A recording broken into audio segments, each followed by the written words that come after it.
Thank you all for being here today. We have several members of Congress here, and we're here today at one of America's preeminent academic institutions on a very important day and a very important time. Throughout history, Columbia students have contributed to the great storybook of America's life and thought.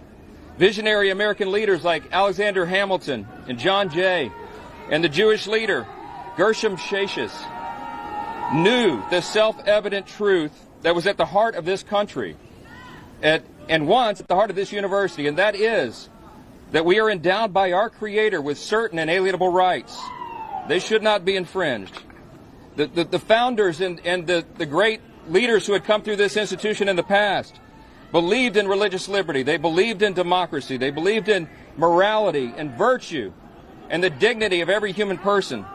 They believed in the free exchange of ideas, and they detested mob rule. We are standing here right now on the steps of the Low Library.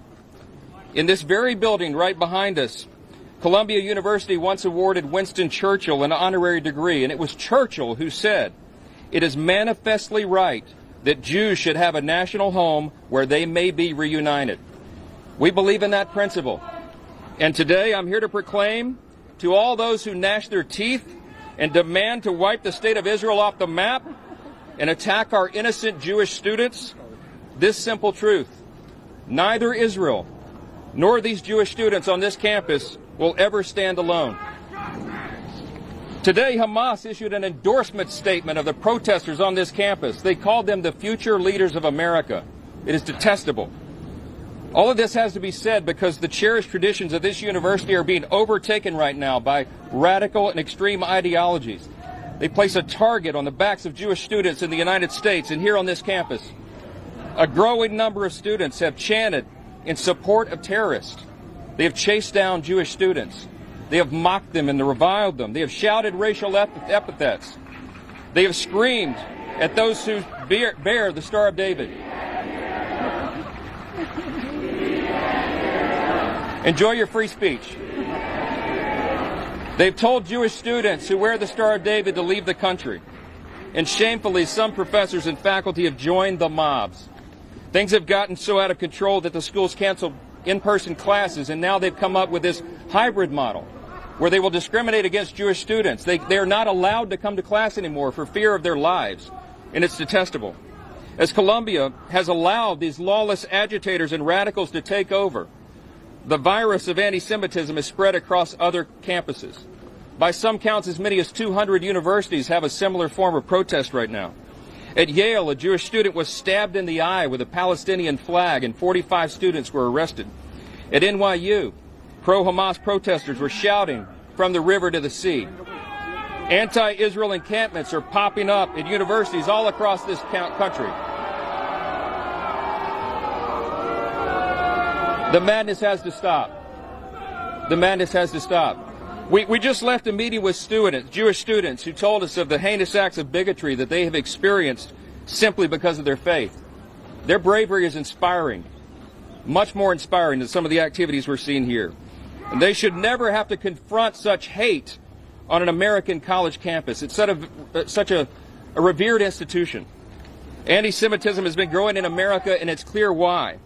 Powerful people have refused to condemn it, and some have even peddled it themselves. From university professors to public officials, people in positions of authority have denied the horrific facts of September 11, 2001, the attacks on the United States that happened right here in New York City, and they've attempted to excuse or to ignore the barbaric attack of Hamas in Israel on October 7, 2023, where Israeli women and children were savagely raped and murdered, and infants were cooked in ovens. Crowds of radical activists have chanted death to America and on our own streets in this country, and sub-public officials have refused to condemn them. Others have openly defended these acts on campus, and the harassing and the intimidation and the threatening of innocent Jewish students simply because of who they are. They've called that peaceful protest, and some have even gone as far as calling for the state of Israel to be eliminated. These are words we expect from ayatollahs in Iran, not American lawmakers and not American students. And unsurprisingly, It has given way to threats and violence in a generation of students who feel safe in their own classrooms, who don't feel safe in their own classrooms, or where they live or where they worship. Let me say this very simply. No American of any color or creed should ever have to live under those kinds of threats. That is not who we are in this country. Sadly, Columbia's administrators have chosen to let the threats, the fear, and the intimidation of the mob rule, to overtake American principles like free speech and the free exchange of ideas and the free exercise of religion. They have co-opted First Amendment arguments to protect genocide and to elevate the voices of anti-Semitism. They have proven themselves to be incapable of achieving their basic responsibility, which is keeping students safe. We just can't allow this kind of hatred and anti-Semitism to flourish on our campuses, and it must be stopped in its tracks. Those who are perpetrating this violence should be arrested. And I'm here today joining my colleagues and calling on President Shafiq to resign if she cannot immediately bring order to this chaos. As Speaker of the House, I am committing today that the Congress will not be silent as Jewish students are expected to run for their lives and stay home from their classes hiding in fear. In the House of Representatives, we've already acted to address anti-Semitism on campuses. We have passed a number of statutes to address this matter, and we call upon the U.S. Senate to act upon our legislation. I have a couple of my colleagues here that I'd like to share a few words. I'll turn it over first to the chair of the House Education and Workforce Commission, Virginia Fox, Congresswoman Virginia Fox, North Carolina. Virginia? Thanks, Mr. Speaker. Columbia University is in a free fall. Following the explosion of this anti-Semitism, the Education and Workforce Committee started investigating.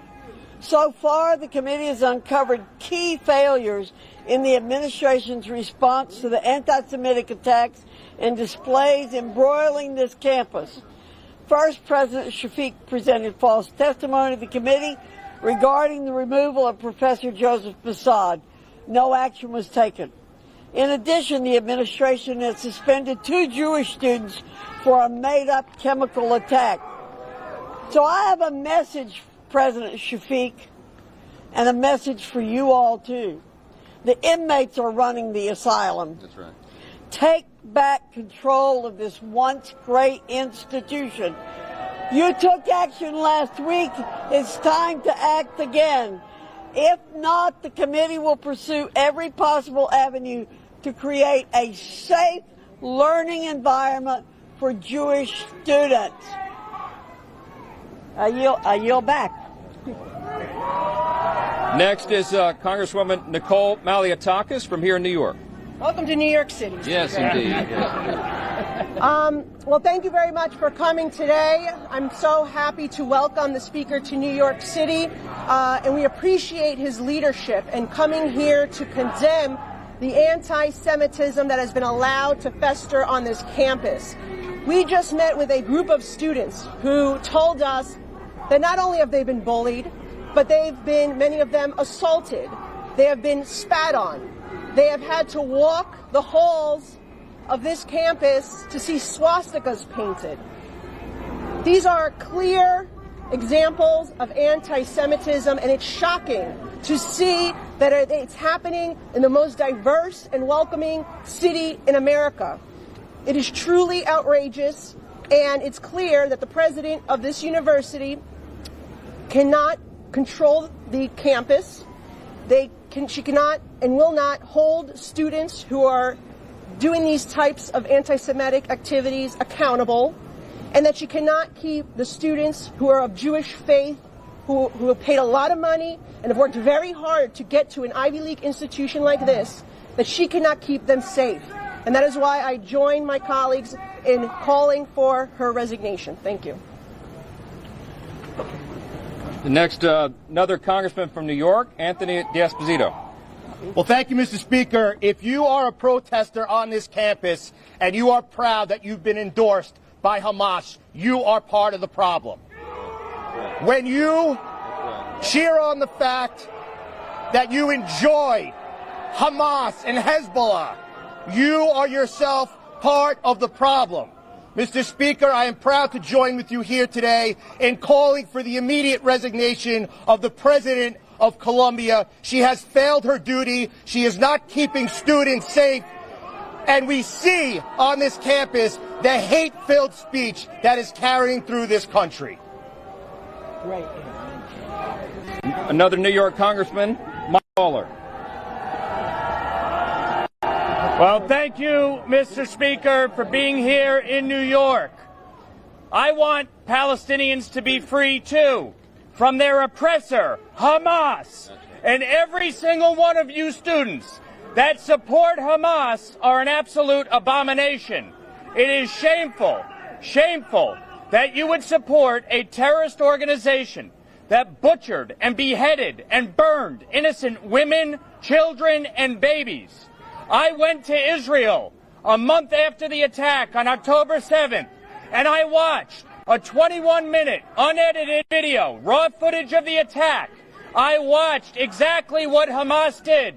And sadly here in America, we have students endorsing the butchering and brutality of a terrorist organization. If you want a ceasefire, the fastest way for a ceasefire to occur is for Hamas to surrender and to release the hostages. And if you can't call for that, you are a pathetic embarrassment to this institution and to students everywhere. It is time for President Shafiq to resign in disgrace. She has lost control of this campus. She has lost control of this institution. And after listening to her comments inside, it is clear that she has no intention of getting this university under control and ensuring the safety and well-being of every student. That is what is entitled to students attending this institution. If the students are not safe, if the institution will not act, Congress has a responsibility to do so, and we will. That's right. Good job, Mike. I want to thank my colleagues for sharing their thoughts here. I want to say this as well. At the start of the American Revolution, the doors of this institution, once known as King's College, were closed. When the war ended, the institution reopened and was renamed Columbia College. It was a shift from the tyranny of the monarchy to the freedom at the heart of the American experiment. And now the forces of hatred and oppression once again are on the march. They've begun to try to close Columbia's doors to a segment of students. To every Jewish student listening to us, no matter where you are around the country, you have my word. The U.S. House of Representatives will do everything in our power to ensure that you are safe, you can freely practice your faith, and you can go to school just like everybody else. We will punish those who have allowed this violence and bigotry to go unchecked.